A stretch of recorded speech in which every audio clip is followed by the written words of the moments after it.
As the Iraq War was beginning, George W. Bush told French President Jacques Chirac he saw the forces of Gog and Magog at work in the Middle East. Now, Bush's Texas was a much more religious place than Chirac's France, and Chirac had to desperately call a historian from the University of Lausanne, Professor Thomas Romer, to explain to him what the hell his American counterpart was talking about. This might be the funniest example of the legend of Gog and Magog appearing in the modern day. Gog and Magog, sometimes Gog of Magog, are some of the forces written about in the biblical apocalyptic prophecies. They team up to fight God's people and the camp of the saints. Historically and today, among both Christian and New Age end times theorists, Gog and Magog are often used as political allegories for, well, pretty much whoever you don't like. Early Jews and Christians considered Rome the inheritors of Gog and Magog. When the Roman Empire became Christian, Gog and Magog were applied to the Goths. Medieval Christians then believed that steppe peoples, who were migrating westward and waging wars against settled peoples, were Gog and Magog. This includes the Mongols and even the early Hungarians.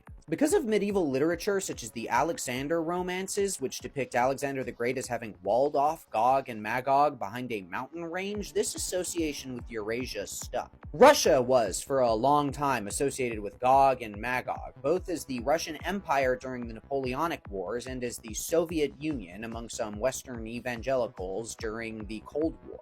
Bush was, of course, a born-again Christian, and the contrast between him earnestly using this apocalyptic metaphor when conducting foreign policy and a French president who thinks it's all hokum is very funny to me. I talk a bit about the history of Gog and Magog and this mythology and its association with Hungarian history in the newest episode of my Turin Explorer podcast, so be sure to give that a listen.